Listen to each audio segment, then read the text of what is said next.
Bonjour à tous et content d'être à nouveau ici. Je sais que certains ce matin, quand ils m'ont salué, m'ont regardé, ils ont pensé très fort en me disant « Ah, tu es quand même là !» Oui, je suis là. Après, disons, un périple assez important puisque j'ai été à Château-Thierry, à Échallens en Suisse, j'ai été aussi à Caufry dans l'Oise et nous avons terminé la semaine dernière par Millau. Et dans tous ces endroits où nous sommes passés, moi je suis toujours émerveillé de voir comment le Seigneur conduit, dirige et de voir, j'oserais dire, des miracles de sa grâce. Et dans ces moments-là, je me retrouve comme un enfant, c'est-à-dire un spectateur de tout ce que Dieu peut faire, de sa bonté, de sa puissance et de tout ce que Dieu peut révéler. Et il y a... Ce qui a nourri aussi ma réflexion pour le message ce matin, c'est ce que j'ai vécu avec un groupe de responsables d'église où nous étions en train de prier, c'était le samedi, nous étions en train de prier et le Seigneur au bout d'un moment me parle et me dit maintenant tu vas laver les pieds de l'équipe de responsables. Une chose que j'ai jamais fait de ma vie. Alors j'ai demandé à la personne qui était là, je dis il me faut une bassine. Une serviette. Elle me dit, tu vas faire quoi? Le Seigneur me demande de vous laver les pieds. Alors ça paraît bizarre de dire des choses comme ça. Et en fait, des fois, on se dit, mais pourquoi le Seigneur demande que l'on fasse de tels gestes? Alors l'important, ce n'est pas de savoir le pourquoi, c'est d'obéir. Et puis le reste, j'oserais dire, c'est son problème, c'est sa responsabilité, ce que ça peut faire et ce que ça a pu faire dans la vie de ces personnes. Je dirais, ce n'est pas mon problème et à l'extrême, ça ne me regarde pas. C'est le problème de Dieu entre ces gens et entre ces personnes et Dieu. Mais je sais, parce qu'une personne ou l'autre m'ont envoyé des SMS en me disant l'impact et l'effet que ça avait eu sur leur vie. Et aussi, ça a continué dans ma réflexion par rapport à ce texte que je médite depuis pas mal de semaines, et je pense que vous le connaissez tous par cœur, dont je vais vous donner la référence en espérant que quelqu'un va me le citer, entre autres les gens d'MCA, n'est-ce pas? Vous qui avez appris plein de versets dans la... Matthieu chapitre 11, versets 29 et 30. C'est comme les jeux des 1000 euros, ça. Prenez mon joug sur vous et recevez mes instructions, car je suis doux et humble de cœur, et vous trouverez le repos pour vos âmes, car mon joug est doux et mon fardeau léger. Et j'étais vraiment impressionné ce matin dans la louange, dans ce que Xavier a partagé, en me disant, mais en fait, sans le savoir les uns et les autres, nous sommes vraiment connectés par le Saint-Esprit à ce que Dieu veut dire. Parce que Guillaume a mentionné les jougs et le fait d'être libéré. Tu as mentionné la même chose. Et en fait, c'est vraiment de l'actualité. Et en fait, quand on regarde la parole, savez-vous qu'il y a 54 textes de la Bible qui parlent des jougs. Les 3/4 sont dans l'Ancien Testament. Et dans ces 3/4 de textes qui sont dans l'Ancien Testament, ces textes sont relatifs à tout ce qui pourrait peser sur nous comme des jougs de servitude. Et pendant la louange, Dieu me parlait et Dieu m'a montré qu'il y avait encore certaines personnes parmi nous qui étaient vraiment sous des jougs importants et que Dieu voulait briser ce matin. Ça, c'est vraiment une parole de Dieu que je vous adresse et c'est pas simplement, Dieu veut simplement, c'est ce que dit la parole, faire éclater nos jougs afin de prendre, comme le dit Jésus, prenez mon joug sur vous. Et c'est vrai que bien souvent, c'est des jougs matériels, des contingences matérielles, est-ce que je vais arriver? Alors, ça me pèse, ça me prend. Comme on dit chez nous, ça nous prend le chou, quoi. Et on ne sait pas trop si on va y arriver. Et puis, il y a toutes ces contingences aussi spirituelles, des jougs spirituels. Est-ce que j'ai le droit d'eux? J'oserais dire, j'ai une mauvaise nouvelle. Si vous êtes en train de vous dire, est-ce que j'ai le droit d'eux? Alors il y a un joug de religiosité qui pèse sur vos vies. Parce que la parole de Dieu nous déclare que là où est l'Esprit du Seigneur, là est la liberté. Et nous savons très bien que dans la liberté du Seigneur, il y a des cadres, il y a un cadre. Et ce n'est pas un problème, mais ce n'est pas pesant. C'est pour ça que Jésus, ce matin, nous invite à prendre son joug sur nous. Et nous savons tous ce que c'est qu'un joug. C'est une pièce de bois qui permet d'atteler 2 bœufs. Et parmi les 2 bœufs, il y en a toujours un qui est supérieur à l'autre, qui est dominant de l'autre. Et c'est lui qui va recevoir les instructions de son propriétaire pour être conduit. L'autre suit. Et en fait, quand Jésus nous demande, alors on pourrait se poser la question, est-ce une invitation ou est-ce un ordre? Prenez mon joug sur vous. Alors, qu'en pensez-vous? C'est un ordre ou c'est une invitation? Parce que si on le prend comme une invitation, c'est tu veux ou tu veux pas. Mais si c'est un ordre, tu n'as qu'une chose à faire. C'est à obéir. Il y en a un qui suit, c'est bien. Et c'est ce qui, en fait, c'est ce que Dieu nous demande. Prenez mon joug sur vous. Et quand on prend le joug de Jésus sur nous, c'est ce que dit l'apôtre Paul dans l'Épître aux Galates. Si mes souvenirs sont bons, c'est au chapitre 3 et au verset 27. Vous tous qui avez été baptisés en Christ, vous avez revêtu Christ. En fait, prendre le joug de Jésus sur nos vies, c'est en réalité revêtir Christ. Nous sommes des hommes et des femmes revêtus de Jésus-Christ. C'est-à-dire que si nous avons revêtu Christ, nous sommes dépouillés de nos anciens vêtements. Et c'est ce que Dieu nous invite, vraiment j'insiste là-dessus, c'est ce que Dieu nous invite à vivre ce matin. Et nous voyons ça dans Josué chapitre 5, lorsqu'ils ont passé le Jourdain et qu'ils sont arrivés à Gilgal. Dieu a demandé à Josué de faire des couteaux de pierre et de circoncire ceux qui n'avaient pas été circoncis et qui sont nés dans le désert. C'est-à-dire simplement rouler l'opprobre. Et ce matin, Dieu nous invite à rouler l'opprobre de nos vies. Il y a tellement d'entre nous qui ont été trahis, qui ont été violentés. Quand je parle de violenté, c'est pas seulement physique, c'est moral, ça peut être spirituel. Des gens qui ont été séquestrés même spirituellement. Parce que je pense à certains exemples que j'ai vécus dans mon ministère ou lorsque nous posions avec Isabelle des questions à des jeunes. La réponse était « Oui, mais mon pasteur dit que… » Désolé, mais ce n'est pas à ton pasteur que je pose la question. C'est à toi. Et toi, que dis-tu? Oui, mais mon pasteur dit.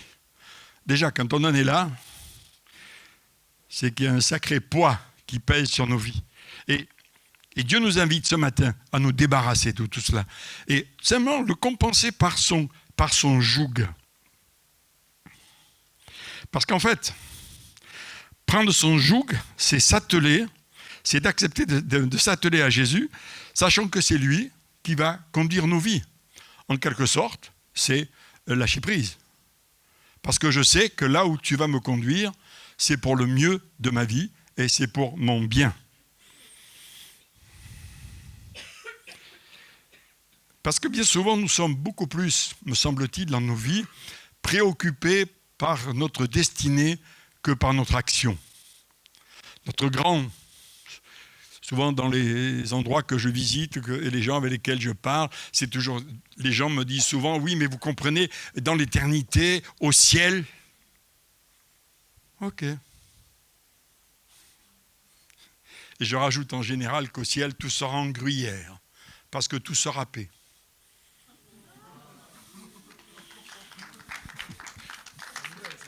Pardon? Non, tu l'as jamais entendu, mais elle n'est pas d'aujourd'hui. En fait, ce que je suis profondément convaincu, c'est que nous n'avons pas été créés pour le ciel. On a été créés pour la terre. Dieu nous a mis sur la terre. Pourquoi il ne nous aurait pas mis au ciel? Il avait tout pouvoir de nous mettre au ciel. Mais il ne nous a pas mis au ciel. Il nous a mis sur la terre avec des missions bien précises. Et c'est quoi cette mission bien précise? Parce que bien souvent, nos réflexions nous invitent à faire plein de choses. Et je crois que nous n'avons pas seulement été créés pour le possible. Moi, je reste profondément convaincu, et c'est mon ardent désir et ma prière quotidienne, nous avons été créés pour l'impossible. Nous avons été créés pour pénétrer l'impossible. Alors, vous allez me dire, mais ça paraît un peu fou. Non, non, je suis convaincu que c'est la profonde réalité des Écritures. Être créé pour l'impossible. Et j'ai constaté aussi dans ma propre vie que bien souvent, l'étroitesse de ma pensée a paralysé mon potentiel. Tu veux que je répète ? Avec plaisir. J'ai vu à ta tête que tu n'avais pas tout suivi, ou je me suis mal exprimé. Que bien souvent, l'étroitesse de ma pensée paralyse mon potentiel. Ça t'étonne que je pense comme ça, hein. Mais c'est pas grave. Alors, il est juste, c'est sûr. Et nous sommes tous impliqués, et vous aviez appris là-dessus tout à l'heure, hein, sur tout ce qui peut être implication sociale, business et compagnie, hein, où nous faisons tous, et William en a parlé d'Anatote, de toute cette action sociale qui est là, et alléluia, c'est juste. Mais je dirais, c'est normal. Et puis, si on regarde autour de nous, est-ce qu'il n'y a que les chrétiens qui font cela? Aujourd'hui, c'est presque, je dirais, devenu à la mode. Toutes les actions sociales, tout ce que l'on peut faire pour impacter les gens qui sont nécessiteux. Et on ne va pas dire que c'est mal, c'est bien, mais ça va au-delà. Et j'avais cette réflexion, parce que j'ai des amis qui s'occupent de cette association, l'association pour chiens d'aveugles. Et en fait, nous nous préoccupons à dresser des chiens pour conduire des aveugles. Et quelle était la préoccupation de Jésus? C'était de dresser des chiens pour conduire des aveugles, ou lui, directement, guérir les aveugles?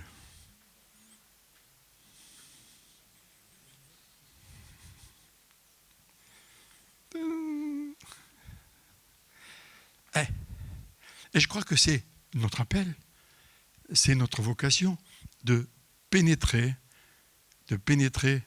l'impossible. Alors pour les plus jeunes, ça ne va pas vous concerner parce que vous ne vous en souvenez pas, parce que vous ne l'avez pas connu. Je me rappelle quand mon père écoutait la radio, il y avait souvent un spot publicitaire. Il y a déjà la publicité existait à cette époque. C'est à propos de la pile Wonder. La pile Wonder ne s'use que si l'on s'en sert. Je vois qu'il y a du vécu. Et moi, je prendrais ce slogan en disant « La foi grandit que si l'on s'en sert ». Parce que, en fait, quand je réfléchis, quand nous prions, qu'est-ce que nous attendons? Nous attendons une réponse. Et nous nous arc-boutons sur la réponse. Quand c'est que cette réponse va venir? Mais est-ce que c'est vraiment important d'attendre une réponse? Si nous croyons que Dieu nous entend, si nous croyons que Dieu nous écoute, on n'a pas de souci à se faire. Il va nous répondre. Oh, l'enthousiasme. Oh là là, ma mère. Merci. Est-ce que Dieu va nous répondre? D'ailleurs, c'est ce que je disais tout à l'heure quand j'ai prié pour Léna. Jérémie 33, 03. Ça, c'est le téléphone de Dieu. C'est le numéro de son téléphone. Invoque-moi et je te répondrai. C'est une promesse. Et je pense que nous devons être beaucoup plus préoccupés par les promesses de Dieu que par les réponses que nous attendons de lui. Ma foi n'est pas basée sur ce que j'attends, mais sur ses promesses.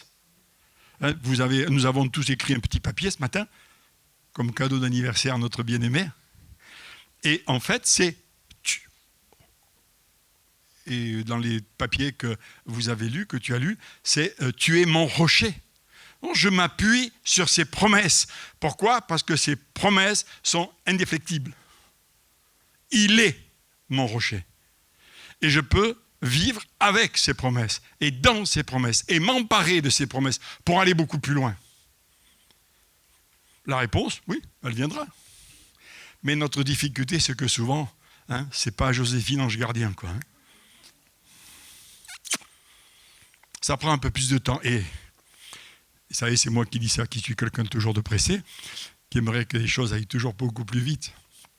Mais non, Dieu en son temps. Hein, il y a la parole de Dieu et il y a le temps de Dieu. Et Dieu ne se trompe pas, il n'arrive jamais en retard, mais jamais en avance. Et nous, des fois, on aimerait bien précipiter les choses. Un petit peu comme Abraham, lui donner un petit coup de main. On ne sait jamais ça peut servir. Mais des fois, les coups de main que l'on peut donner à Dieu ont de fâcheuses conséquences. Quand Sarah a donné Agar à Abraham, on voit les conséquences. C'est sûr que cet enfant a été béni puisqu'il était le père, dont le père Abraham était le père des croyants. Donc il a été béni, Dieu lui a donné des paroles. Mais ce n'était pas le plan de Dieu. Le plan de Dieu, c'était de donner un fils miraculeux à Abraham et Sarah. Donc l'important, ce n'est pas la réponse. L'important, c'est les promesses de Dieu. Et dans ces promesses, si nous les regardons bien, nous avons ce sentiment dans les évangiles, pas que ce sentiment, cette certitude dans les évangiles que Jésus n'a jamais eu de sympathie pour les gens.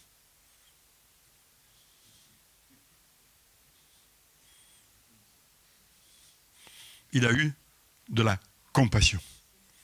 Et nous, souvent, nous mélangeons la sympathie et la compassion. Et pour moi, là, ce que j'ai écrit, la sympathie enferme les personnes dans son problème. Et la compassion l'en fait sortir. La compassion est le véhicule dont Dieu se sert pour transmettre sa puissance.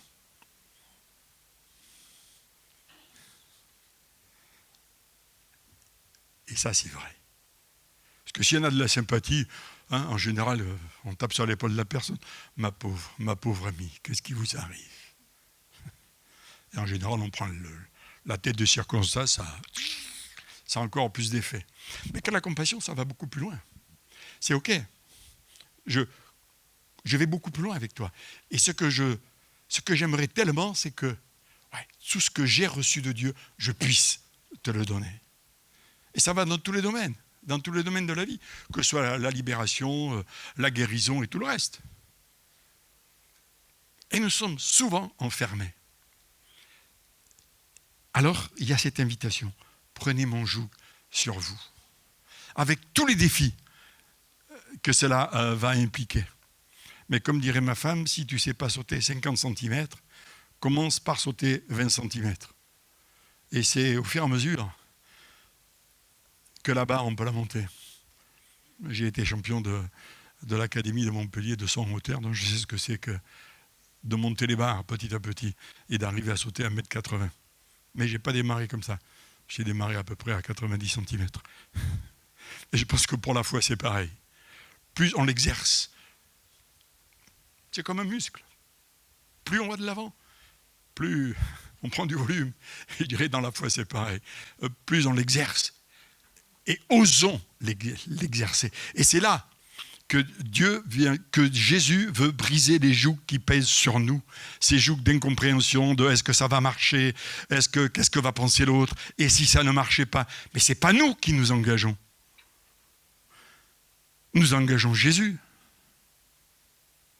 Ce nom qui est au-dessus de tout nom. Nous avons chanté tout à l'heure, il fait des miracles.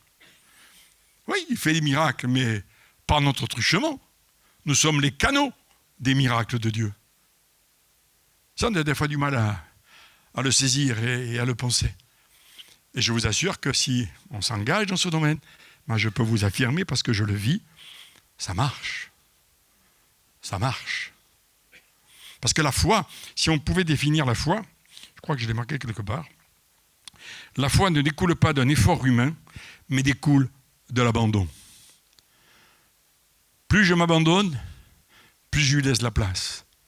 Et plus je laisse la place, plus il agit. Et bien souvent, Dieu n'agit pas. Pourquoi? Parce que c'est nous qui le paralysons. C'est nous qui, avec notre esprit religieux et tout le reste, tous nos schémas évangélicaux, tout ce que vous voulez, qui le paralysons. L'important, c'est de nous abandonner. Et si nous nous abandonnons, alors là, nous allons voir ce que dit la parole, ce que c'est encore une promesse. Si tu crois, tu verras la gloire de Dieu.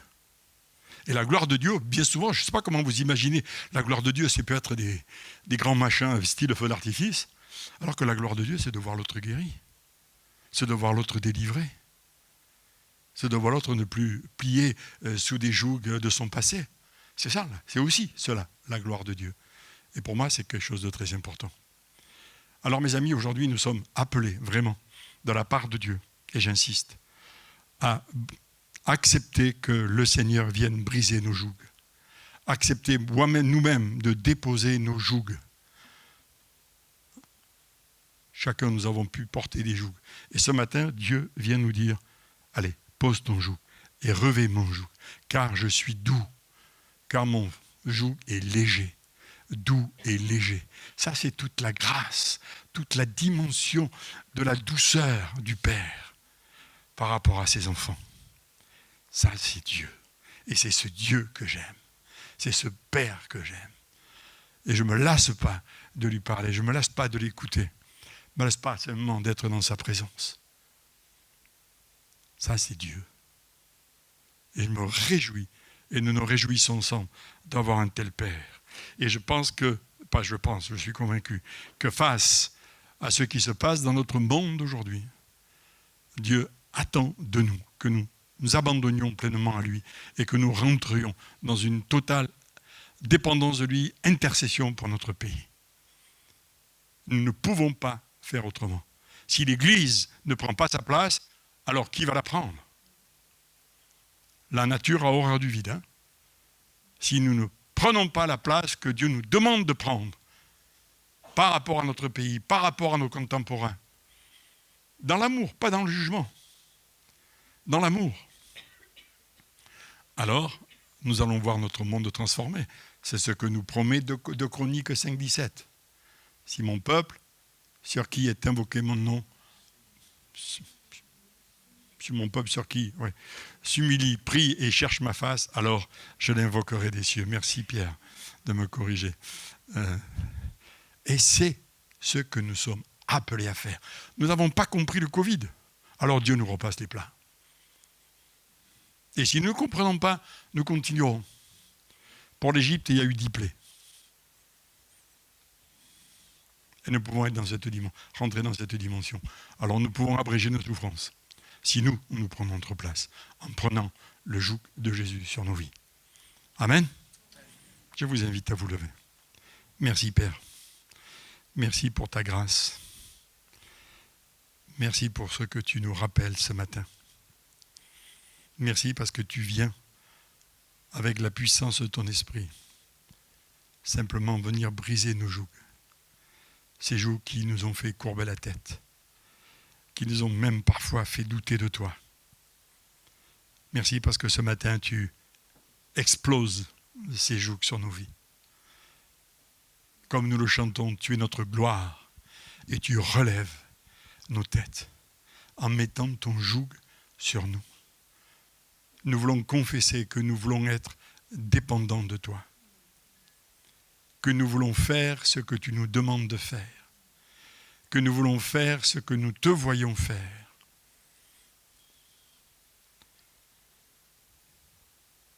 Augmente notre foi. Augmente notre foi. Augmente notre foi dans un abandon total à toi.